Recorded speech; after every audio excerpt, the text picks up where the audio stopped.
Allah subhanahu wa ta'ala menyebutkan dalam banyak dalil berhubungan dengan masalah agar menjadikan sabar sebagai senjata. Dan definisi sabar kata ulama adalah menerima takdir Allah dan ikhtiar mencari jalan keluar. Itu adalah sabar. Apapun sifatnya, baik masalah itu kecil ataupun besar, ya, semuanya diikuti dengan sabar, yaitu menerima dulu itu sebagai keputusan dari Allah. Baik itu adalah sebuah nikmat ataupun sebuah cobaan yang kita anggap sesuatu yang kita tidak senangi. Karena enggak mungkin terjadi kecuali dengan takdir Allah subhanahu wa ta'ala. Dan kata Hudzaifah radhiyallahu anhu, Allah tidak pernah menetapkan sebuah hukum kecuali Allah ingin hukum itu diterima. Walaupun kita tidak suka. Ya, apapun sifatnya, gangguan orang, orang utang tidak bayar, orang mencaci maki, hilangnya harta, bangkrutnya harta, hilangnya orang yang kita cintai, semua itu adalah cobaan Allah subhanahu wa ta'ala. Allah timpakan kepada hambanya yang dia inginkan, dan disitulah Allah menguji hambanya, dia sabar atau tidak. Kita akan dengarkan insya Allah beberapa dalil atau banyak dalil, juga contoh-contoh tentang masalah sabar ini. Yang pertama diangkat oleh penulis ini adalah firman Allah yang maha suci dan maha pemurah dalam surah Al-Imran ayat 146. A'udzu billahi minasyaitonir rajim wa ka'ayyin min nabiyyin qatala ma'ahu ribbiyuna katsir. Qatala ma'ahu ribbiyuna katsirun fama wahanu lima asabahum fi sabilillah wa ma dha'ufu wa mastakanu wallahu yuhibbus sabirin. Dan betapa banyak nabi yang bersama mereka berperang sejumlah besar dari pengikutnya yang bertakwa. Mereka tidak menjadi lemah karena bencana yang menimpa mereka di jalan Allah, dan tidak lesu dan tidak pula menyerah kepada musuh, dan Allah menyukai orang-orang yang sabar. Jadi kita ambil potongan akhir ayat ini, wallahu yuhibbus sabirin. Allah sangat mencintai orang-orang yang sabar. Berarti Allah menciptakan cobaan agar hambanya sabar, menerima itu sebagai keputusan dari Allah, kemudian dia ikhtiar cari jalan keluar. Tentu tidak akan ada makna dan garam kehidupan kita, maksudnya kayak makanan itu ada garamnya. Tidak akan ada kenikmatannya kalau tidak ada cobaannya. Kalau semua mulus-mulus saja tidak enak. Misal teman-teman sekolah dari SD sampai kuliah nggak pernah ada ujian, nggak cocok juga. Karena kita tidak pernah tahu kualitas kita seperti apa. Cobaan yang datang itu akan menunjukkan kualitas kita. Disitulah juga kita akan mengupgrade, meningkatkan kualitas skill kita, ya, potensi yang ada dalam diri kita. Cobaan itu akan memaksa itu. Dengan kita sakit, kita coba ikhtiar untuk berobat, kita coba untuk ikhtiar bisa merasakan juga kurangnya tidur. Mungkin dengan puasa kita bisa sabar dengan kurangnya makan dan minum. Mungkin segala macam. Itu adalah ilmu, pengetahuan yang seharusnya kita anggap sebagai sesuatu yang positif. Jadi keliru kalau orang yang menganggap cobaan itu adalah sesuatu yang berat bagi dia, atau dia membesar-besarkannya. Ada orang kadang-kadang kalau ngobrol sama kita masalahnya kecil, hanya mungkin kena sakit sedikit. Saya pernah ketemu dengan seorang yang sudah tua. Kemudian dia datang mengeluh sama saya, Ustaz, saya datang ke Jakarta karena saya mau berobat, saya ada diabetes begini begitu, masalahnya ini seperti sesuatu yang sudah sangat besar. Padahal saya lihat orang ini datang dari Jawa ke Jakarta, duduk makan, hadir di pengajian, jalan enak, bisa bernafas. Salah satu cobaannya hanya karena ada diabetesnya. Dan itu bisa setiap saat Allah sembuhkan, kemudian dokter mengatakan Anda sudah sembuh, selesai. Dan dalam prosesnya pun ada dokter dia bisa konsultasi, ada obat bisa meredam diabetesnya, dan segala macam hal. Lalu kenapa harus dengan keluh kesah ini? Allah subhanahu wa ta'ala ingin memberikan nikmat supaya disyukuri, memberikan cobaan supaya disabari. Jadi tingkat sabar dalam cobaan seperti tingkat syukur dalam nikmat. Sekali lagi, tingkat sabar dalam cobaan, artinya kita harus betul-betul bersabar itu, sebagaimana kita harus bersyukur dalam nikmat. Kita tahu kalau kita bersyukur, kita akan ditambahkan nikmat. Kalau kita bersabar, kita akan diberikan ketenangan dan jalan keluar. Itu pasti. Tidak ada solusi yang lain.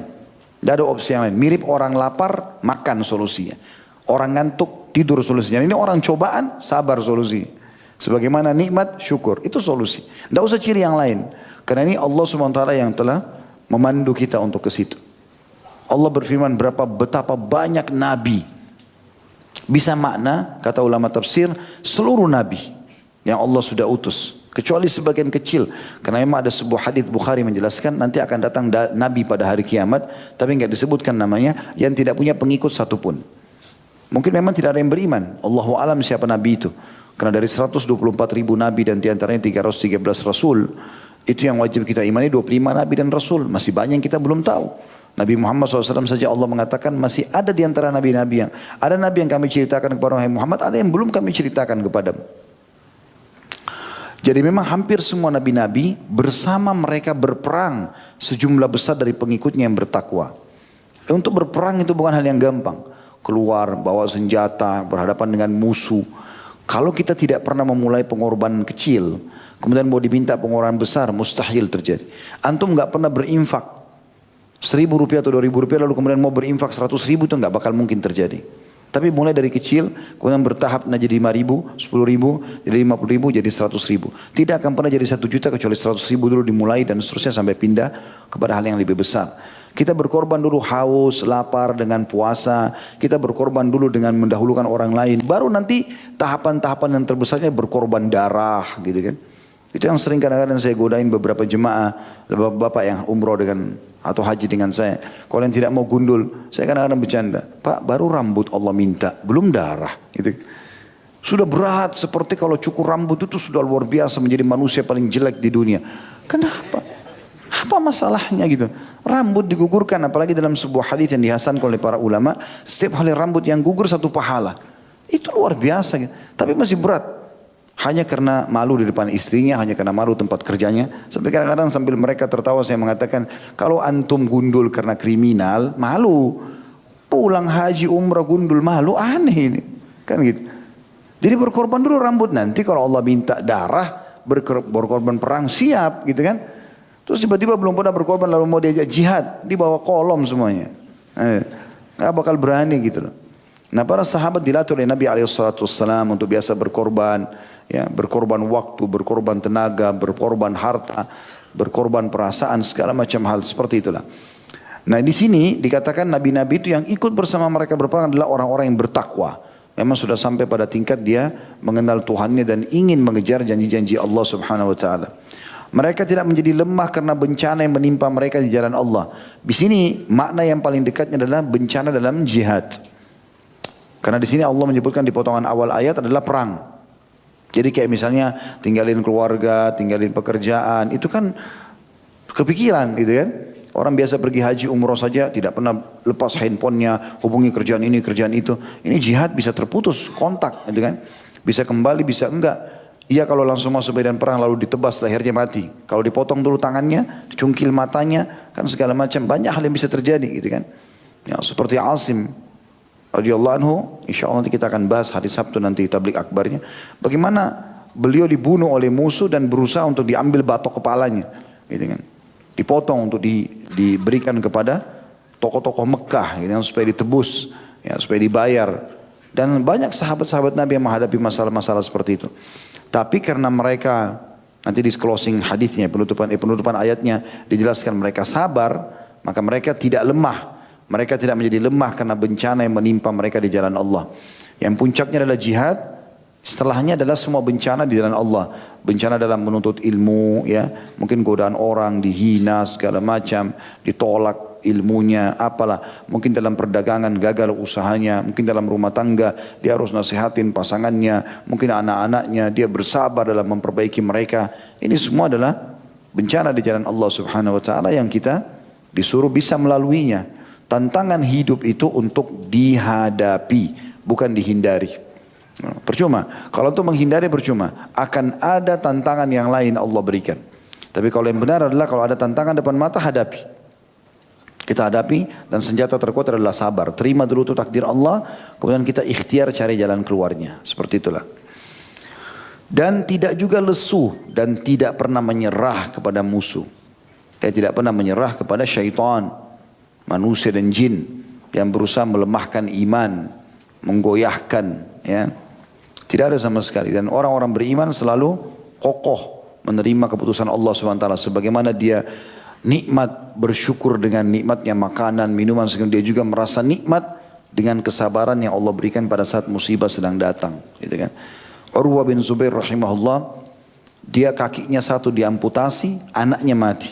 Begitu dia pulang ke Madinah, orang-orang pada takziah ke rumahnya. Lalu mengatakan, sabarlah, beginilah, begitulah. Pada saat dia lihat banyak orang ngomong, langsung dia mengatakan, sebentar. Jangan pernah ada yang mengucapkan kata-kata menyedihkan bagi aku. Karena ketahuilah, Allah telah memberikan aku 4 atraf. Atraf itu kayak 2 tangan 2 kaki. Allah ambil 1, saya masih punya 3. Alhamdulillah. Allah berikan saya 4 anak. Allah ambil 1, saya masih punya 3. Alhamdulillah. Jadi luar biasa bagaimana mereka bisa melihat justru dari sisi yang lain. Pada saat sebuah nikmat Allah angkat, Allah berikan masih banyak nikmat yang tertinggal, kan begitu. Seperti tadi misalnya, saya kasih contoh ada orang mungkin belum punya kerjaan. Tapi kan Allah masih kasih dia mata, masih kasih telinga, masih kasih tangan, masih kasih waktu, masih bisa tidur, masih bisa makan, masih banyak temannya. Ada orang punya keluarga, cuma tidak ada kerjaan. Itu saja. Baik, sabarlah. Coba terima sebagai putusan Allah, tetap ikhtiar, cari jalan keluar. Kan seperti itu. Dan seterusnya.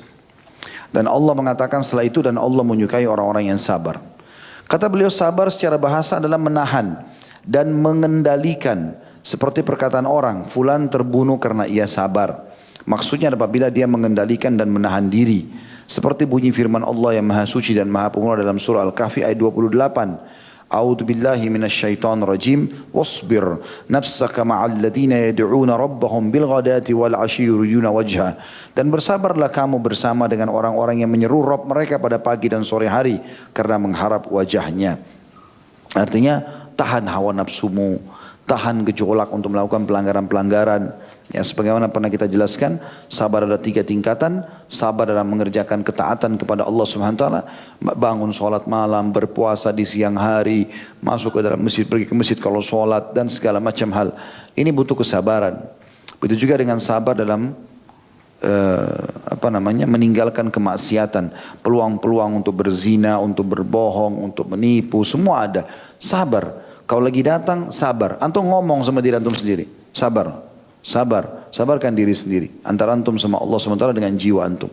Jangan ikuti gejolak itu, gitu kan. Dan jangan selalu menggunakan bahasa godaan syaitan berat nih. Gak ada berat. Memang syaitan tampil depan antum.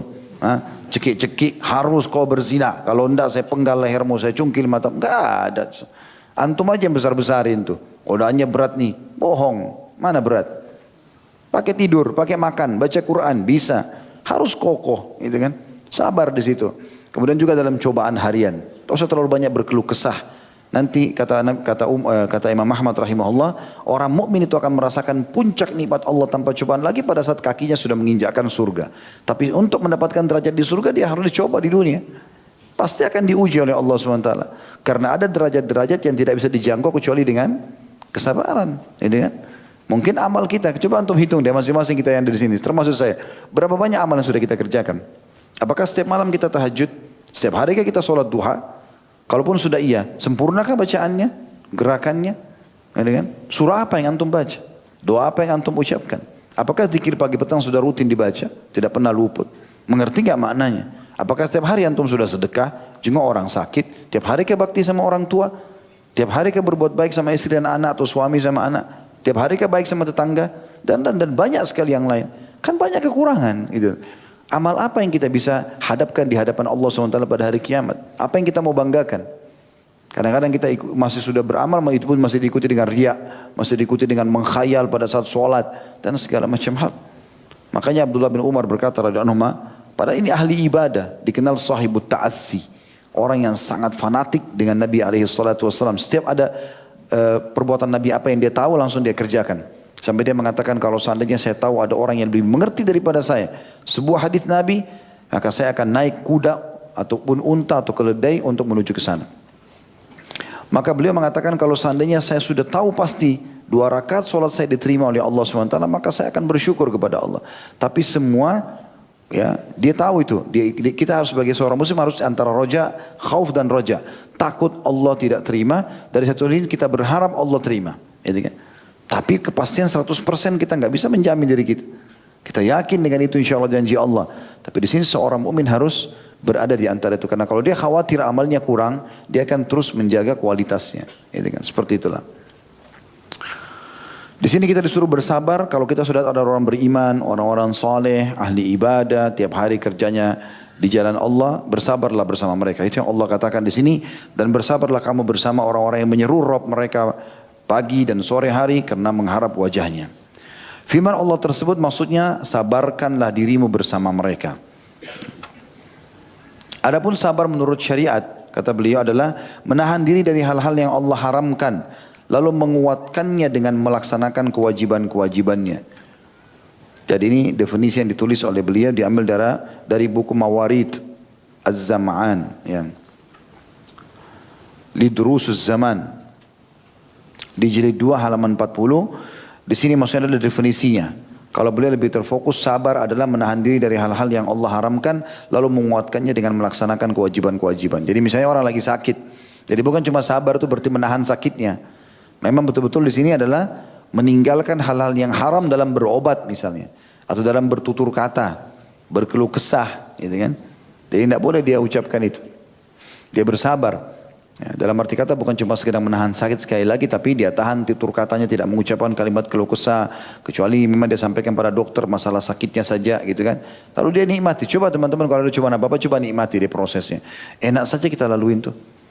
Makanya pernah saya sampaikan, Umar radhiyallahu anhu berkata, kalau takdir Allah sedang terjadi, cobaan maksudnya, maka manusia dua golongan. Yang pertama berbahagia, yang kedua celaka. Yang berbahagia adalah yang menerima takdir Allah itu. Maka dia akan mendapatkan pahala, ya, mudah melaluinya dan mendapatkan solusinya. Pasti terjadi tiga hal itu. Cobaan apapun datang, kalau kita terima, maka kita akan dapat pahala, karena itu cobaan dari Sang Pencipta Allah. Seperti peraturan perusahaan diterapkan. Semua pegawai yang terima, maka dihormati oleh perusahaan, itu kan, seperti itulah. Dia mudah melaluinya, walaupun dia sakit segala macam, dia tahu ini cobaan akan ada pahalanya, dan kemudian dia dapat solusinya. Yang kedua celaka. Datang cobaan, berkeluh kesah, maka dia dapat dosa, dia sulit melaluinya, dan juga tidak dapatkan jalan keluarnya. Jadi misalnya ada dua orang, A sama B. Dia golongan pertama si A, dia terima takdir Allah kena sakitnya, penyakit yang sama misalnya. Si B enggak terima, toh sama-sama akan melaluinya. Ya, itu. Beratnya sama, waktunya sama misalnya, maka sama saja. Maka yang pertama dapat pahala, yang kedua tidak dapat pahala. Bahkan yang pertama akan mendapatkan kesembuhan dari Allah SWT, sementara yang kedua tidak. Misalnya makin berat cobaannya. Kemudian kata beliau, kalimat sabar banyak tertera di dalam Al-Quran yang mulia, lebih dari 90 tempat. Dan ia merupakan sifat Allah yang maha suci dan maha pemurah. Dari Abu Musa al-Ash'ari radhiyallahu anhu, dari Nabi SAW, beliau bersabda, laisa ahadun aw laisa syai'un asbara ala adha sami'ahu minallahi innahum la yad'una lahu waladan wa innahu la yu'afihim wa yarzuquhum. Tidak ada seorang pun atau tidak ada sesuatu pun yang lebih bersabar terhadap celaan yang ia dengar daripada Allah, karena mereka mengklaim bahwa Allah mempunyai putra, namun Allah sungguh senantiasa tetap memberikan kesehatan dan rezeki kepada mereka. Hadis ini riwayat Bukhari, jilid 10 halaman 511, nomor hadisnya 6099, Muslim jilid 4 halaman 2160, nomor 2804. Jadi artinya ini sifat Allah Subhanahu wa taala. Orang-orang Nasrani mengatakan Allah punya anak, padahal Allah mengatakan lam yalid wa lam yulad. Mereka tidak punya ya ilmu tentang masalah itu, tapi mereka terus yang mengekspos Allah punya anak, Allah punya anak. Ya. Maka kata Nabi SAW, tidak ada yang lebih sabar daripada Allah. Mereka sudah mengklaim Allah punya anak, padahal Allah sudah jelas tidak punya anak, tapi Allah masih memaafkan mereka, Allah memberikan mereka rezeki, gitu kan. Allah berharap hamba-hambanya bertaubat kepadanya. Juga dalam firman Allah SWT dalam surah Al-An'am ayat 34, Allah berfirman, A'udzu billahi minasyaitonir rajim, wa laqad kudzibat rusulun min qablika fasabaru ala ma kudzibu wa udzu hatta atahum nasruna wa la mubaddila li kalimatillah wa laqad ja'aka min naba'il mursalin. Dan sungguhnya telah didustakan pula rasul-rasul sebelum kamu, hai Muhammad. Artinya kalau kau didustakan oleh masyarakat Mekah, penduduk sekitarmu, pamanmu sendiri, Abu Lahab dan seterusnya, maka telah didustakan juga rasul-rasul sebelum kamu, akan tetapi mereka sabar terhadap pendustaan dan penganiayaan yang dilakukan terhadap mereka, sampai datang pertolongan kami kepada mereka. Tidak ada seorang pun yang dapat merubah kalimat-kalimat atau janji-janji Allah, dan sungguhnya telah datang kepadamu sebagian dari berita rasul-rasul itu. Artinya kau pun harus bersabar, hai Muhammad sallallahu alaihi wasallam. Walaupun Nabi SAW sangat bersabar, tapi Tuhannya Allah SWT memerintahkan dan menekankan agar melalui kehidupan ini dengan kesabaran. Toh ujungnya kemenangan bagi orang beriman. Jadi jangan pernah berpikir teman-teman sekalian, kalau antum bersabar, ya ternyata antum tidak mendapatkan apa-apa gitu. Ya. Oh berarti saya kalau dicaci maki orang ini saya bersabar, berarti saya dianggap hina. Enggak, sama sekali enggak. Justru antum yang dewasa, antum pemenangnya. Dia orang yang terhina malah, gitu kan. Pasti Allah SWT akan hukum dia dengan caranya. Makin banyak dia menghina antum, makin banyak, makin berat hukuman yang akan datang kepada dia. Itu sunnatullah.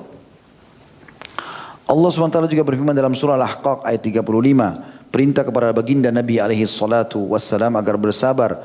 A'udzu billahi minasyaitonir rajim. Fasbir kama sabara ulul azmi minar rusul. Maka bersabarlah kamu sebagaimana orang-orang yang mempunyai keteguhan hati dari kalangan para rasul bersabar. Sabar juga merupakan sifat orang-orang yang beriman dan bertakwa. Jadi yang pertama tadi, kalau teman-teman yang pegang buku bisa ditulis angka 1 di situ ya. Di halaman 78 ada tulisan di setelah dalil hadits Abu Musa al-Asy'ari lalu ada kalimat sabar merupakan sifat para nabi dan utusan-utusan Allah. Bisa ditulis angka 1 di situ. Yang kedua adalah sabar juga merupakan sifat orang-orang beriman dan bertakwa. Sebagaimana Allah yang Maha Suci dan Maha Pura telah berfirman di dalam surah Al-Baqarah ayat 177. A'udzu billahi minasyaitonir rajim was-sabirina fil ba'sa was-sabirina fil ba'sa'i wad-dharra'i wa hinal ba's ulaika alladziina shadaqu wa ulaika humul muttaqun. Dan orang-orang yang bersabar dalam kesempitan, penderitaan dan dalam peperangan. Mereka itulah orang-orang yang benar imannya dan mereka itulah orang-orang yang bertakwa. Ya, jadi di sini bersabar dalam kesempitan. Justru pada saat cobaan lagi datang, antum lagi butuh uang, tidak ada uangnya, lagi mau bayar utang dikejar-kejar orang belum ada uangnya, lagi butuh kesembuhan, lagi sakit berat gitu kan. Segala macam hal. Lagi butuh pertolongan, tidak ada yang tolong, bersabar dalam kesempitan. Penderitaan datang. Ya, kita boleh ikhtiar, antum sakit silakan. Karena kata Nabi SAW, Allah tidak turunkan penyakit kecuali turunkan bersamanya obatnya, gitu kan. Maka di sini kita disuruh untuk bisa berikhtiar, bertobat, berobat, gitu kan. Tapi bukan berarti berkeluh kesah sana sini. Semua orang harus tahu penyakitnya. Gitu. Pernah ada seseorang ketemu dengan Shuraih Al-Qadhi, rahimahullah, salah satu ulama tabi'in yang masyhur, ya. Umar bin Khattab pun mengakui keimanannya sampai Umar mengangkatnya menjadi hakim dan menjadi hakim di 5 khalifah. Umar, Uthman, Ali, Muawiyah dan Yazid. Ya. Radhiyallahu anhu ajma'in ini menjadi hakim pada saat. Ada orang anak muda datang depannya berkeluh kesah. Didatangi sampai dia lalu kemudian dia mengatakan, hai anak muda mendekatlah. Apa kau lihat mataku ini dipegang mata kanannya. Mataku ini sudah 5 tahun atau 10 tahun gitu dia bilang. Saya tidak melihat. Tapi belum pernah saya keluhkan kepada siapapun dan baru kau yang tahu. Maka bersabarlah dalam cobaan yang sedang datang. Artinya kalau kita menyampaikan keluh kesah kita kepada ahlinya, penyakit kepada dokter, kemudian masalah kejiwaan atau pengetahuan agama kepada ustaz atau ustazah atau kiai atau syekh misalnya, maka itu sudah pada tempatnya. Tapi kalau semua orang nggak perlu, biarkan orang lain melihat kita seakan-akan tidak punya masalah, itu benar, karena kita berarti menerima apa yang sedang Allah putuskan, gitu kan. Itu yang dimaksud di sini, orang-orang yang bersabar dalam kesempitan, penderitaan dan dalam peperangan juga butuh kesabaran. Karena meninggalkan keluarga tadi saya bilang, meninggalkan pekerjaan, bisa ditangkap oleh musuh dan seterusnya. Mereka itulah orang-orang yang benar imannya dan mereka itulah orang-orang yang bertakwa. Allah telah memerintahkan agar bersabar seraya berfirman juga dalam surah Al-Imran ayat 200. Ini kepada orang-orang beriman. Ya ayyuhalladzina amanu isbiru wasabiru warabitu wattaqullaha la'allakum tuflihun. Hai orang-orang beriman, bersabarlah kamu dan kuatkanlah kesabaranmu dan tetaplah bersiap siaga di perbatasan negerimu dan bertakwalah kepada Allah supaya kamu beruntung. Yang kita garis bawahi adalah kalimat pertama atau anjuran pertama Allah SWT dan yang kedua isbiru wasabiru. Sabarlah dan kemudian kuatkan sabarmu. Maksudnya jangan cuma sehari, jangan cuma sekali. Sabar aja sampai dapat jalan keluar. Tak usah berkeluh kesah sampai dapat jalan keluar. Kata Nabi SAW, semua itu segala sesuatu Allah ciptakan dari kecil menjadi besar, kecuali cobaan. Allah ciptakan besar, kemudian dia jadi kecil.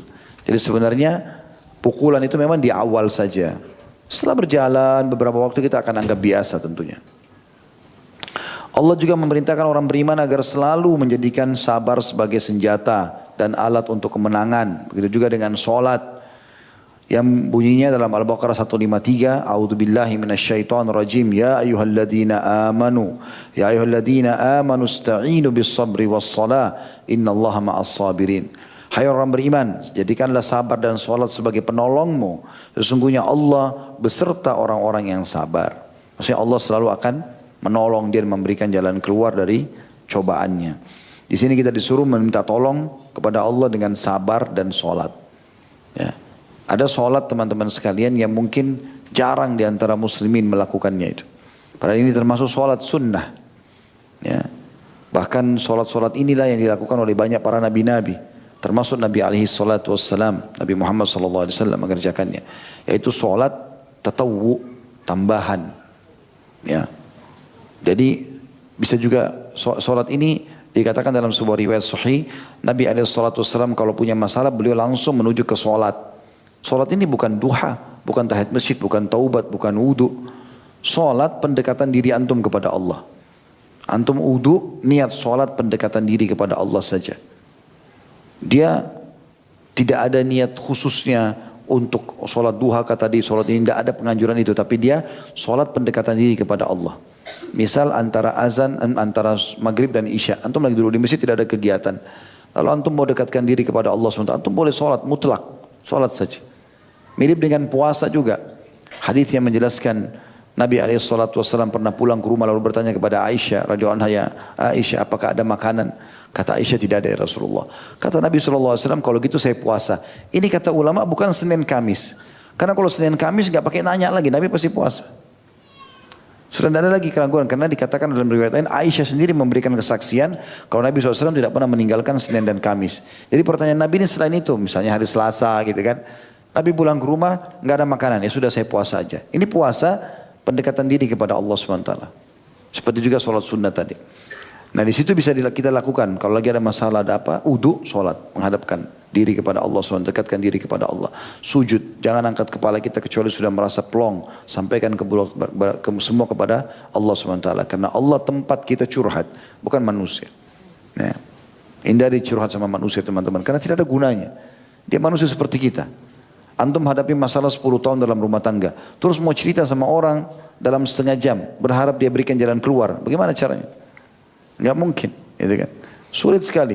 Dia merangkumkan berarti 10 tahun dalam setengah jam, dalam 1 jam, dalam 3 hari, enggak mungkin, gitu kan? Itu enggak mungkin. Maka keluh kesahkan kepada Allah SWT dan Allah akan mengutus nanti ya orang-orang atau makhluk yang bisa memberikan jalan keluar kepada kita itu dengan izinnya. Allah Subhanahu wa taala juga menjanjikan, ya di sini dikatakan Allah yang Maha Suci telah mengaitkan kebaikan di dunia dan di akhirat dengan kesabaran dan memberitahukan bahwa kepemimpinan di dalam agama sungguhnya hanya akan diraih dengan kesabaran dan keyakinan. Allah yang Maha Suci dan Maha Pemurah berfirman dalam surah As-Sajdah ayat 24, A'udzu billahi minasyaitonir rajim wa ja'alna minhum a'immatan yahduna bi amrina lamma sabaru wa kanu bi ayatina yuqinun. Dan kami jadikan di antara mereka itu pemimpin-pemimpin yang memberi petunjuk dengan perintah kami ketika mereka sabar dan mereka meyakini ayat-ayat kami. Artinya sampai pada tingkat orang yang sabar dalam ketaatannya kepada Allah, istiqomah mengerjakan ketaatan, istiqomah meninggalkan kemaksiatan walaupun peluangnya sangat terbuka depan matanya. Kemudian juga sabar dalam cobaan-cobaan harian. Dia terus laluin dengan menerima takdir Allah, dengan senang, dengan gembira, dengan senyum. Semua itu dilakukan sama dia. Maka ini akan Allah jadikan pemimpin di muka bumi. Juga memberitahukan bahwa kemenangan di muka bumi ini tidak akan terrealisasi melainkan dengan kesabaran. Allah berfirman melalui lisan atau lewat lisan Nabi Yusuf alaihissalam yang mana saudara-saudaranya telah mengetahui dirinya. Mereka berkata karena kaget terhadap keadaannya yang telah meraih ketinggian kepemimpinan dan kemenangan di muka bumi. Nabi Yusuf kita sudah tahu dilempar oleh kakak-kakaknya karena cemburu dilempar di sumur dengan harapan nanti ada orang datang lalu membawa pergi. Mereka lupa di sini. Allah SWT Maha Adil dan melihat itu. Maka Allah menyelamatkan Yusuf alaihissalam, dijemput oleh kafilah, dijual di pasar budak di Mesir, dibeli oleh Raja Mesir, kemudian dijadikan anak angkat. Gitu kan. Sampai akhirnya menjadi menteri yang berkuasa setelah raja di Mesir dengan keadilannya. Ya, menteri yang mengatur semua perekonomian di Mesir pada saat itu. Sehingga Bani Israel bisa tinggal sama beliau. Dan pada saat Nabi Yusuf AS dapat jabatan, Allah datangkan kakak-kakaknya tadi yang zalim kepada dia tanpa mengenalnya, minta supaya diberikan makanan, diberikan ini dan itu. Maka pada saat mereka tahu ternyata ini orang yang terkenal saleh dan baik, dermawan di Mesir adalah Yusuf, maka Yusuf berkata, A'udzu billahi minasyaitonir rajim. Qalu a innaka la anta Yusuf? Qala ana Yusuf wa hadha akhi. Qad manna Allahu alaina. Innahu man yattaqi wa yasbir fa innallaha la yudhi'u ajral muhsinin. Mereka berkata para saudara Yusuf, apakah kamu ini benar-benar Yusuf? Jadi pada saat itu kisahnya panjang dalam surah Yusuf diceritakan. Ya, dalam Al-Quran bagaimana Yusuf alaihissalam menjadi menteri di Mesir, kemudian terjadilah sesuatu perubahan pada saat itu. Nabi Yusuf mimpi melihat ada 7 ekor sapi gemuk memakan sapi-sapi yang kurus. Kemudian ada 7 gandum kering dengan gandum yang bagus dan segala macam. Yusuf alaihissalam mentakbirkan mimpi itu. Kalau Mesir harusnya, Raja Mesir harusnya membuat penyimpanan hasil panen. Nanti akan datang musim peceklik, dan ternyata betul peceklik terjadi. Seluruh dunia pada saat itu merasa kekurangan. Akhirnya mereka pada ke Mesir minta gandum itu, gitu kan. Maka pada saat itu termasuk saudara-saudara Yusuf sendiri datang dari perkampungan mereka, lalu minta agar diberikan gandum, karena gandum Mesir pada saat itu terbaik, itu makanan pokok mereka. Maka Yusuf mengatakan, saya tidak akan berikan kalian sampai kalian membawa adik kalian yang bernama Bunyamin. Karena waktu Yusuf AS kumpul sama saudaranya, tanya, kalian ini siapa? Padahal Nabi Yusuf sudah tahu, gitu kan. Cuma mereka menceritakan kami adalah anak Nabi Allah Yaqub dan seterusnya. Menceritakanlah berapa orang kalian bersaudara, disebutkan nama-namanya. Nabi Yusuf buat keadaan seakan-akan tidak kenal Binyamin, lalu dia mengatakan adiknya dia, saya tidak akan kasih kalian tukar gandum atau mendapatkan gandum ini kecuali kalian bawa adik kalian Binyamin. Saya mau kenal lebih jauh. Maka mereka pun izin sama ayah mereka Nabi Yaqub, lalu kemudian dibawalah dengan izin Allah SWT. Lalu Nabi Yusuf mengenalkan diri kepada adiknya Binyamin sampai dikenal. Begitu mereka tahu saudara-saudaranya ternyata ini adalah Yusuf, barulah mereka berkata, apa kau benar-benar Yusuf? Yusuf menjawab, akulah Yusuf dan ini saudaraku, maksudnya Binyamin, ya adiknya. Sesungguhnya Allah telah melimpahkan karunia-Nya kepada kami. Sesungguhnya barang siapa yang bertakwa, patuh kepada Allah dan bersabar. Dulu kalian lempar saya di sumur, saya sabar, saya terima itu. Maka Allah tidak menyia-nyiakan pahala orang-orang yang berbuat baik. Akhirnya saudaranya menjadi masyarakat biasa, Yusuf justru menjadi penguasa pada saat itu. Sebagaimana Allah telah memberitahukan bahwasanya akhlak yang tinggi dan amal-amalan soleh itu tidak akan diraih melainkan dengan kesabaran juga. Allah yang Maha Suci dan Maha Pura telah berfirman, jadi antum tidak akan mungkin menjadi seorang alim, tidak akan mungkin menjadi orang-orang yang soleh yang sangat dekat dengan Allah kecuali dengan kesabaran.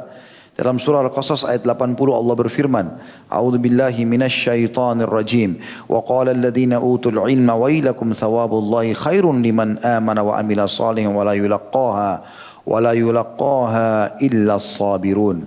Berkatalah orang-orang yang dianugerahi ilmu, kalau sudah faham, sudah belajar, seperti sekarang insyaallah siang ini kita pelajari tentang keutamaan sabar. Bagaimana Allah tekankan Nabi Muhammad SAW untuk bersabar. Bagaimana itu juga sifatnya Allah. Bagaimana ditekankan orang beriman untuk sabar. Dan ada keutamaan-keutamaannya tentu. Sebagaimana juga ke depannya masih banyak dalil ya. Yang akan kita sampaikan insya Allah. Karena ini sabar ini bahasanya dari halaman 77 sampai halaman 100. Panjang, cukup panjang dibahas oleh penulis di sini. Untuk menjelaskan dalil-dalil yang cukup banyak di situ. Berkatalah orang-orang yang dianugerahi ilmu. Kalau sudah belajar dia sudah tahu. Kecelakaan yang besar adalah bagimu. Pada pahala Allah adalah lebih baik bagi orang-orang yang beriman dan beramal saleh. Maksudnya di sini ada orang-orang yang tidak bersabar pada saat itu bersama mereka, maka dikatakan kecelakaan kalau kalian tidak bisa menerima dan memahami kalau sabar bagian daripada perintah Allah. Kecelakaan besarlah bagimu. Pada pahala Allah adalah lebih baik bagi orang-orang yang beriman dan beramal saleh, dan pahala itu tidak diperoleh kecuali orang-orang yang sabar. Juga dalam surah Fussilat ayat 34 sampai 35 Allah Subhanahu wa taala berfirman, A'udzu billahi minasyaitonir rajim, tentang surga, tentang muamalah yang baik, perangai yang baik, akhlak yang baik tidak diterima kecuali bagi orang-orang yang bersabar. A'udzu billahi minasyaitonir rajim, wala tastawil hasanatu walas sayyi'ah idfa' billati hiya ahsanu fa idzal ladzi bainaka wa bainahu adawatun ka'annahu waliyyun hamim wa ma yulaqaha illa alladziina sabaru wa ma yulaqaha illa dzu hadzin 'adzim. Dan tidaklah sama antara kebaikan dan kejahatan. Kalau antum berbuat kesolehan, kebaikan, tidak akan mungkin sama dengan orang yang berbuat kejahatan. Memberi dengan mencuri tidak akan pernah bisa ketemu, gitu kan? Marah-marah dengan tenang tidak akan bisa ketemu tentunya, ya. Jujur dengan bohong tidak akan bisa ketemu dan seterusnya. Tolaklah kejahatan itu dengan cara yang lebih baik. Orang ajak kamu segala macam, tolak saja, saya tidak mau.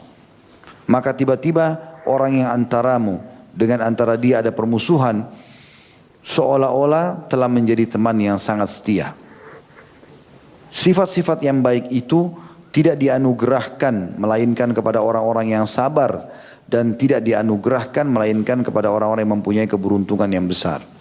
Jadi maksudnya kalau ada antum temuin orang, Masya Allah dia tenang, dia tidak panik, dia tidak segala macam, selalu baik sama semua orang, bahkan orang-orang yang berbuat jahat pun sama dia, tetap aja dia merespon dengan hal yang baik, itu adalah orang-orang yang sabar. Allah Ta'ala telah memberitahukan bahwasanya kesabaran itu adalah perisai, ya, untuk menangkis segala macam masalah yang sedang dihadapi. Sebagaimana Allah yang Maha Suci berfirman di dalam surah Al-Imran ayat 120. A'udzu billahi minasyaitonir rajim. In tamsaskum hasanatun tasu'hum wa in tusibukum sayyi'atun yafrahu biha wa in tasbiru wa tattaqu la yadurrukum kaiduhum syai'a innallaha bima ya'maluna muhit. Jika kamu memperoleh kebaikan, niscaya mereka bersedih hati. Ini kaum munafikin, ya. Mereka lihat orang beriman mendapatkan kemenangan, ketentraman, mereka sakit hati. Tapi jika kamu mendapat bencana, cobaan, kekalahan misalnya dalam peperangan, mereka bergembira karenanya. Jika kamu bersabar dan bertakwa, niscaya tipu daya mereka sedikit pun tidak akan mendatangkan kemudaratan kepadamu. Sesungguhnya Allah mengetahui segala apa yang mereka kerjakan. Jadi kalau ada orang yang sedang ganggu antum, menggunjing, tidak mau bayar utang, antum sudah tagih, maka kalau antum sabar, tidak akan mengganggu apapun. Allah akan gantikan dengan caranya, dan orang itu akan dihukum oleh Allah SWT. Tidak akan mengganggu antum apapun. Jadi kalau orang fitnah antum, sebari macam-macam, yakinlah tidak akan bermasalah. Selama memang kita tidak melakukan perbuatan tersebut, maka tidak akan ada masalah. Sama sekali. Tetap aja seperti anjing, bahasa Basar mengatakan anjing menggonggong kafilah berjalan. Jadi mereka mau ngomong apapun, tidak usah pedulikan. Sebagaimana Allah SWT memberitahukan bahwa kemenangan atas musuh-musuh juga tidaklah akan diraih kecuali dibarengi dengan kesabaran. Allah yang Maha Suci dan Maha Pemurah berfirman dalam surah Al-Imran 125, 5 ayat setelah ayat tadi yang sebelumnya, ya. A'udzu billahi minasyaitonir rajim. Bala in tasbiru wa tattaqu wa ya'tukum min fawrihim hadza yumditkum rabbukum bi 5,000 minal malaikati musawwimin. Cukuplah jika kamu bersabar dan bertakwa, dan mereka datang menyerang kamu dengan seketika itu juga, niscaya Allah menolong kamu dengan 5,000 malaikat yang memakai tanda. Artinya kalau kalian bersabar, walaupun jumlah musuh lebih besar, kalian tetap kokoh, maka Allah akan datangkan kemenangannya. Karena itu kata beliau, Allah memerintahkan orang-orang yang beriman agar bersabar dan teguh ketika bertemu dengan musuh. Sebagaimana Allah berfirman di dalam surah Al-Anfal ayat 45 sampai 46. A'udzu billahi minasyaitonir rajim. Ya ayyuhalladzina amanu idza laqitum fi'atan fathbutu wadhkurullaha katsiran la'allakum tuflihun wa atiiullaha wa rasulahu wa la tanaza'u fatafshalu wa tadhhaba rihukum wasbiru innallaha ma'as sabirin. Hai orang beriman, apabila kamu memerangi pasukan musuh, maka berteguh hatilah kamu dan sebutlah nama Allah sebanyak-banyaknya agar kamu beruntung. Zikrullah. Dan taatlah kepada Allah dan Rasulnya, dan janganlah kamu berbantah-bantahan yang menyebabkanmu menjadi gentar dan hilang kekuatanmu. Dan bersabarlah, sesungguhnya Allah bersama dengan orang-orang sabar. Jadi kita kalau lagi berjihad, nggak boleh malah ribut dengan kaum muslimin yang lain. Sabar, ya, walaupun dia mau jabatan apa, jabatan ini kasih saja. Kita yang penting dapat keutamaan jihadnya. Allah lebih tahu siapa yang paling ikhlas, Allah juga lebih tahu siapa yang dia pilih jadi syuhada atau orang yang mati syahid.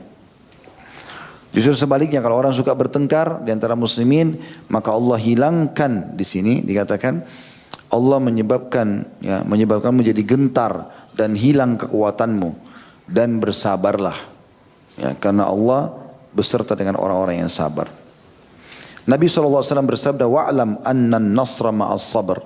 Ketahuilah dan yakinlah kemenangan itu hanya akan diraih dengan kesabaran. Riwayat Imam Ahmad jadi 1 halaman 126 nomor 12. Kata beliau, demikianlah Sudah jelas bahwasanya kebaikan dunia semuanya kembali kepada kesabaran. Begitu juga kenikmatan akhirat, tidak akan ada yang dapat meraihnya kecuali orang-orang yang sabar. Allah berfirman dalam Al-Insan ayat 11 sampai ayat 12, A'udzu billahi minasyaitonir rajim, fawaqahumullahu syarra dzalikal yaum. Fawaqahumullahu syarra dzalikal yaum wa laqahum nadratan wa surura wa jazaa'um bima sabaru jannatan wa harira. Maka Allah memelihara mereka dari kesusahan hari itu dan memberikan kepada mereka kejernihan wajah dan kegembiraan hati, dan Dia memberi balasan kepada orang-orang atau mereka kepada mereka kesabaran, ya, mereka dengan surga dan pakaian sutra. Itu teman-teman tidak asing, ini banyak di YouTube saya angkat kisah ya. Kisah pernah saya ceritakan masalah terong, orang menikah dengan seorang wanita pemilik rumah karena dia bersabar tidak jadi makan terong yang haram itu. Kisah beberapa waktu lalu kita ceritakan seorang kakek tua ya, yang miskin sekali, umurnya sudah 80 tahun. Kemudian dia juga menaungi sekitar 8-9 orang wanita, istrinya, ibunya, saudarinya 2, anaknya perempuan 4. Jadi banyak, tapi dia miskin. Kemudian dia tidak punya makanan untuk makan berbuka puasa ataupun sahur di Ramadan. Dia duduk di sebuah tempat, dia temukan ada peti. Ternyata isinya emas. Ya, kemudian dia buka emas.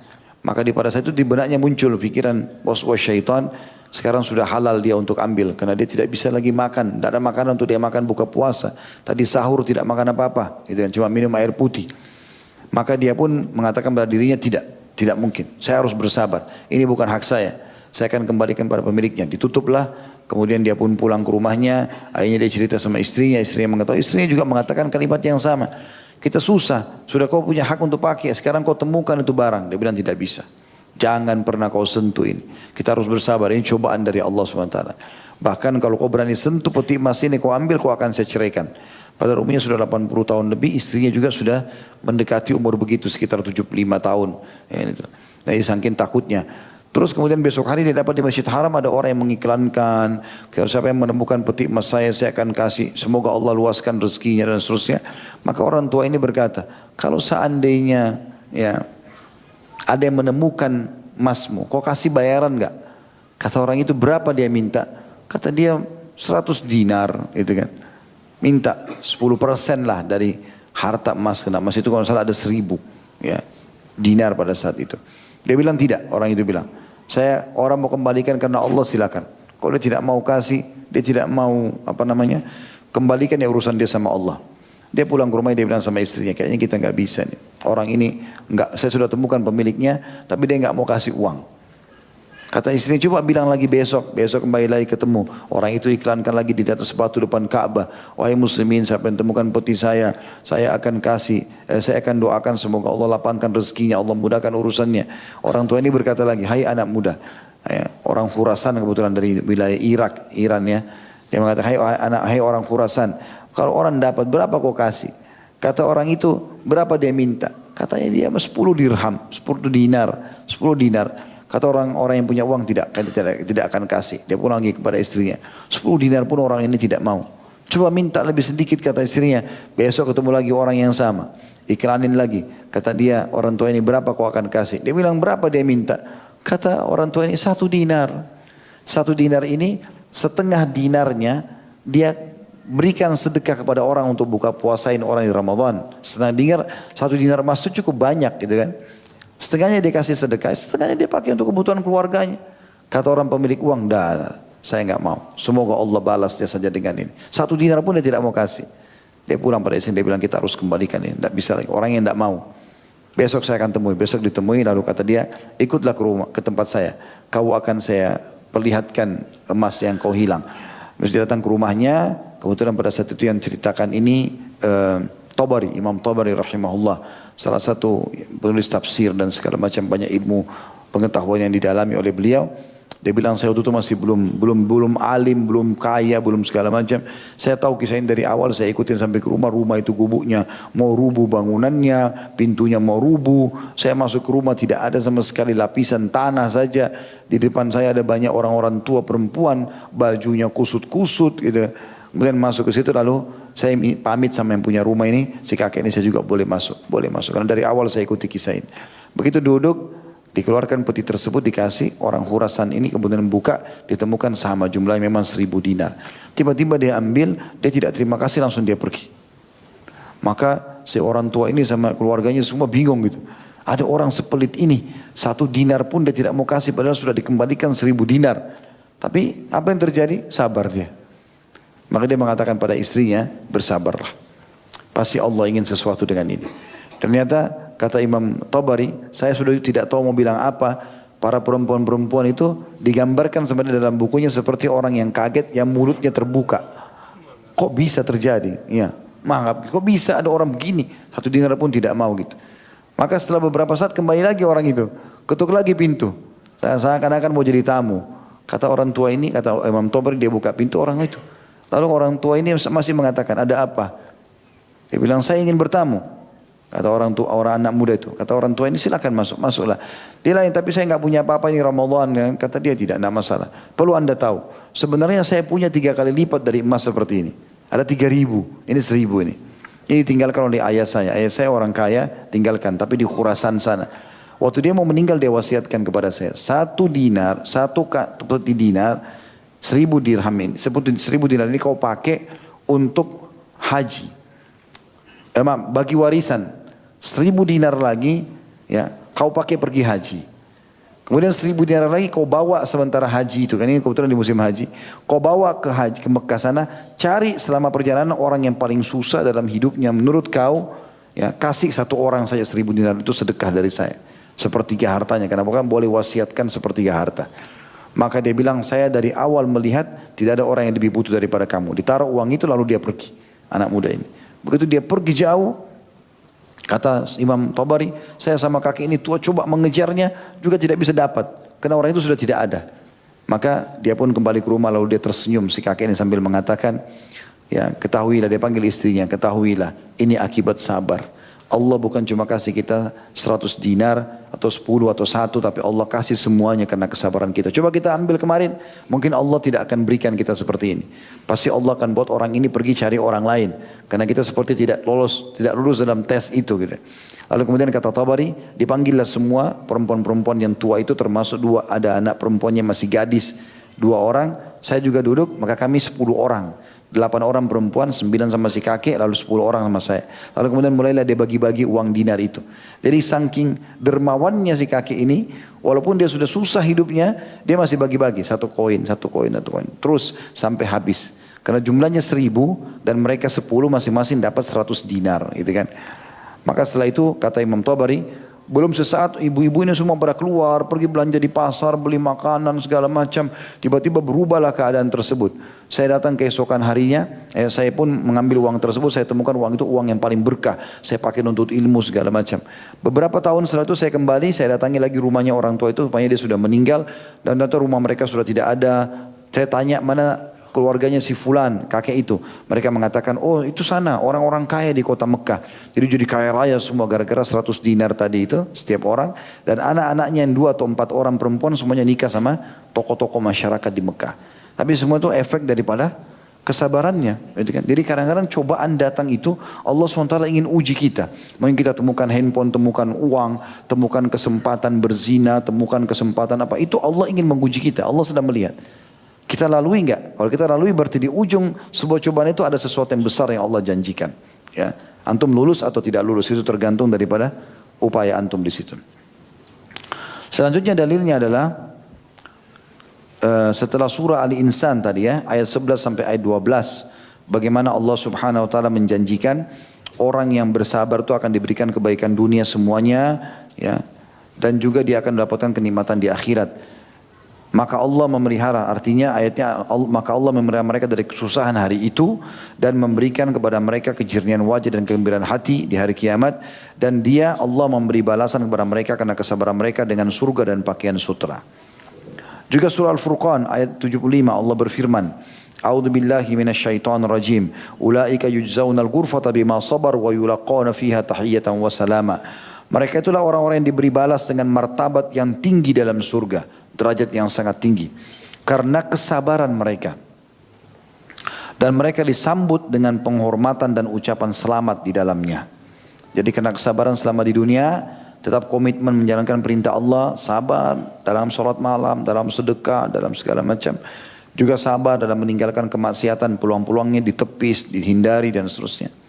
Juga sabar dalam cobaan-cobaan harian, penyakit, gangguan orang dan seterusnya, balasannya surga. Juga dalam surah Ar-Ra'd ayat 23 sampai 24, Allah SWT berfirman, A'udzu billahi minasyaitonir rajim, jannatu 'adnin yadkhulunaha wa man salaha min abaihim wa azwajihim wa dhurriyyatihim wal malaikatu yadkhuluna 'alaihim min kulli bab. Salamun 'alaikum bima sabartum fa ni'ma 'uqbad dar. Yaitu surga Aden yang mereka masuk ke dalamnya bersama-sama dengan orang-orang yang saleh dari bapak-bapaknya, istri-istrinya dan anak-anaknya. Sedang malaikat-malaikat masuk ke tempat mereka dari semua pintu sambil mengucapkan semoga keselamatan terlimpahkan kepada kalian disebabkan kesabaran kalian. Maka alangkah baiknya tempat kesudahan itu. Jadi ternyata sambutan malaikat nanti kalau kita masuk surga itu adalah salamun alaikum bima sabartum. Keselamatan buat kalian. Selamat kalian masuk surga ini karena kesabaran kalian. Tadi sabar dalam mengerjakan ketaatan, duduk di majelis ilmu begini, apa sajalah ya, mencari nafkah buat keluarga, apa saja, semuanya itu butuh kesabaran. Begitu juga dengan maksiat-maksiat, setiap kesempatannya kita coba tepis ya. Dan termasuk dalam salah satu ayat Al-Quran, kalau ada orang beriman itu pada saat dia sudah mulai terjerumus, lalu dia segera kembali ya. Dan mereka sadar, orang seperti ini insya Allah masih masuk dalam orang yang sabar. Kemudian juga dalam kata beliau, dengan demikian berarti sabar itu adalah sebaik-baik anugerah yang diberikan kepada manusia. Itulah sebabnya kenapa dalam sebuah hadits Abu Sa'id Al-Khudri radhiyallahu anhu berkata, Rasulullah SAW bersabda, "Wa ma u'tiya ahadun ata'an khairan wa awsa'a minas sabr." Dan tidaklah seseorang itu diberi kebaikan yang lebih luas daripada kesabaran itu. Hadis Bukhari jilid 3 halaman 335, nomor 1469, Muslim jilid 2 halaman 729 dan juga nomor hadisnya 1053.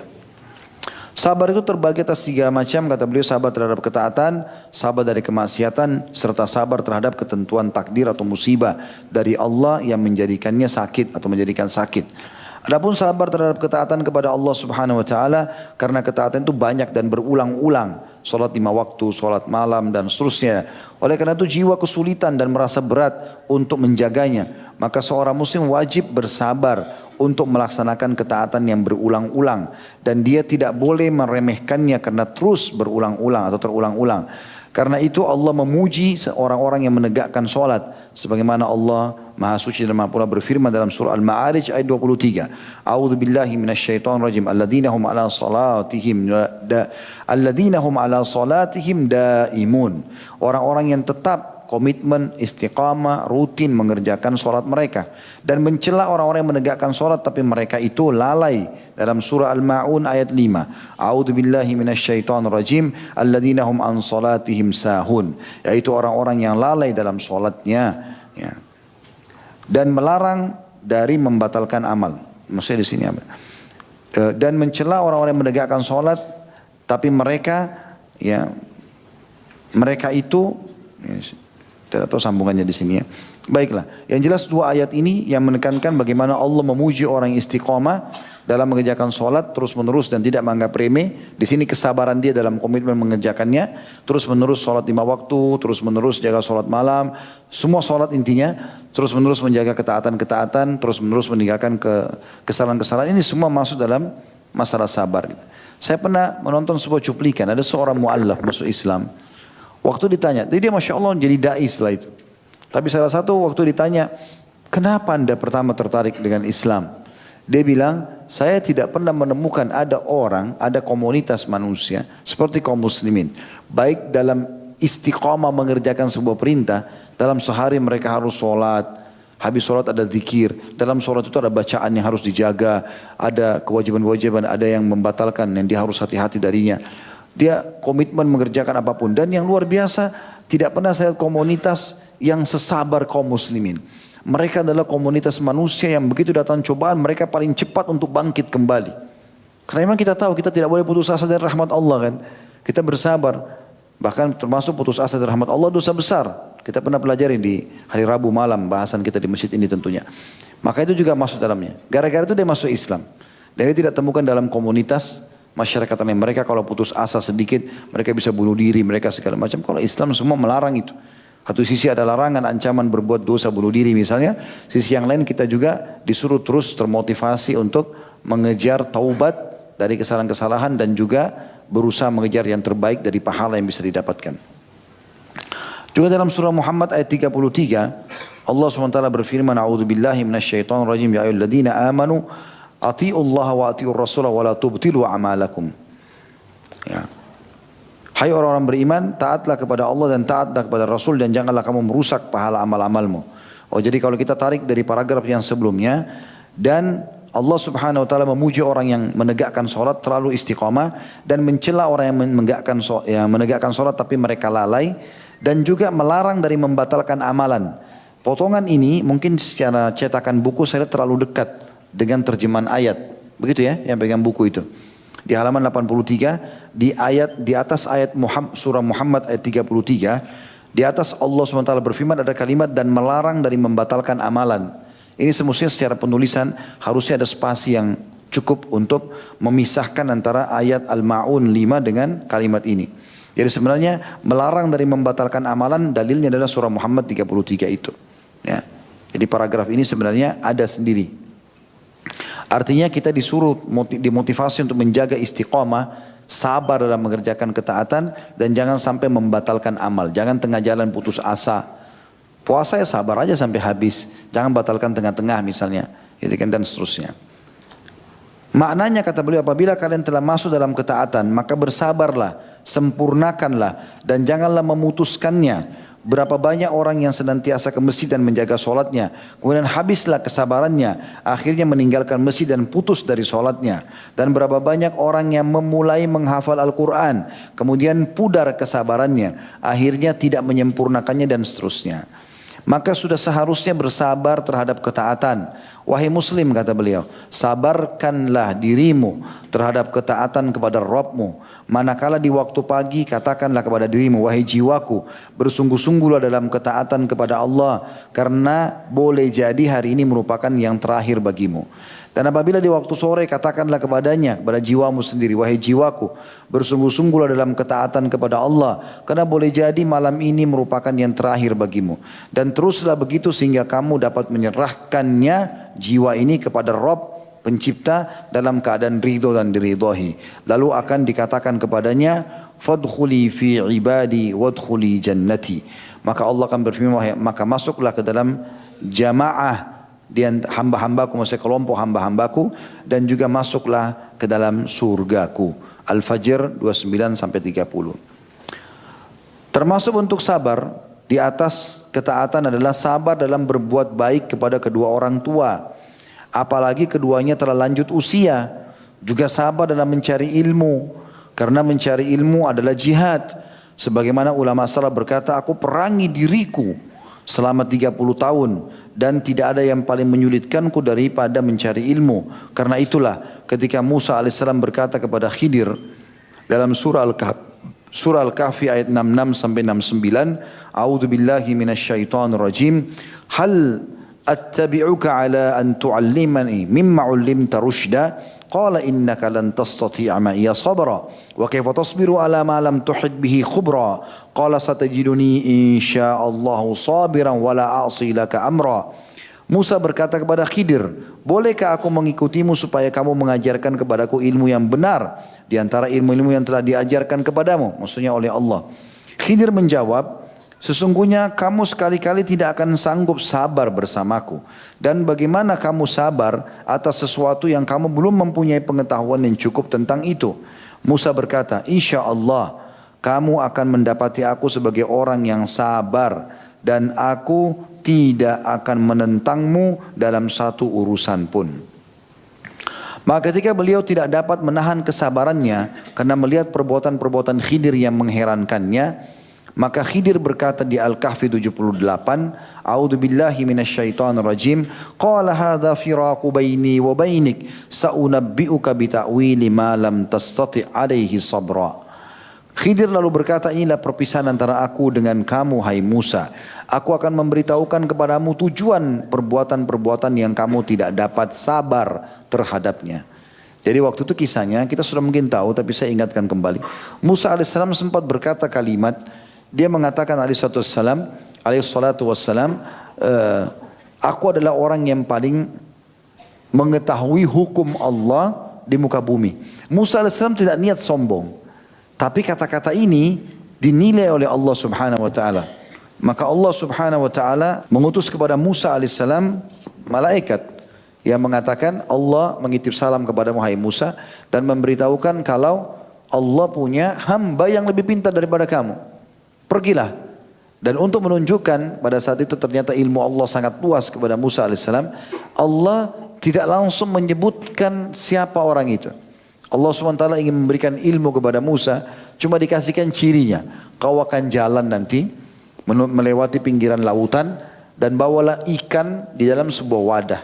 Kapan ikan itu loncat ke air di pinggir laut yang sedang kau lewatin, disitulah lokasinya orang itu. Maka Musa AS bawa itu. Ya.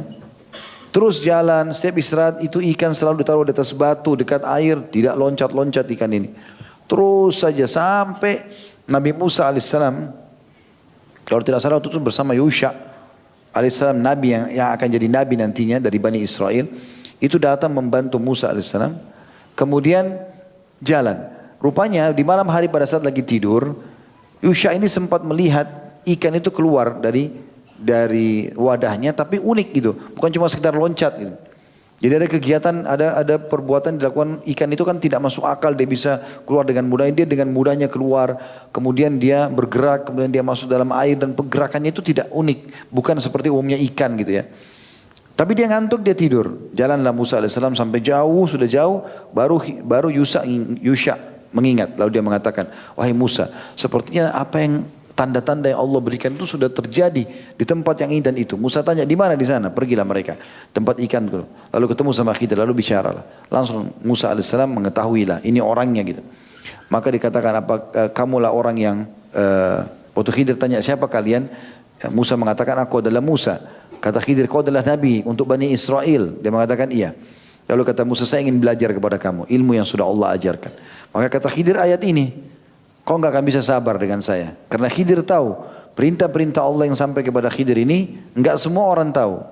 Karena sikap-sikapnya unik gitu. Kata Musa, saya akan sabar. Ya. Kalimat saya akan sabar dalam menuntut ilmu, dia harus sabar.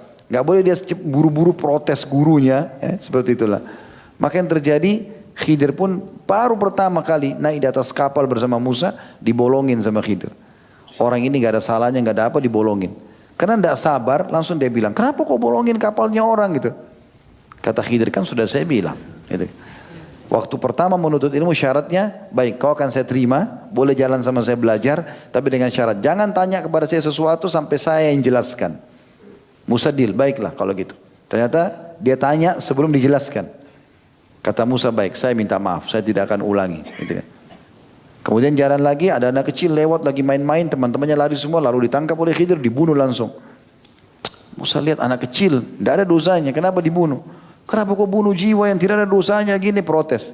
Kata Khidir, kan sudah saya bilang, kau tidak bisa sabar. Maka dia mengatakan, baiklah, saya minta maaf, saya tidak akan mengucapkan itu lagi. Saya tidak akan mengucapkan itu lagi.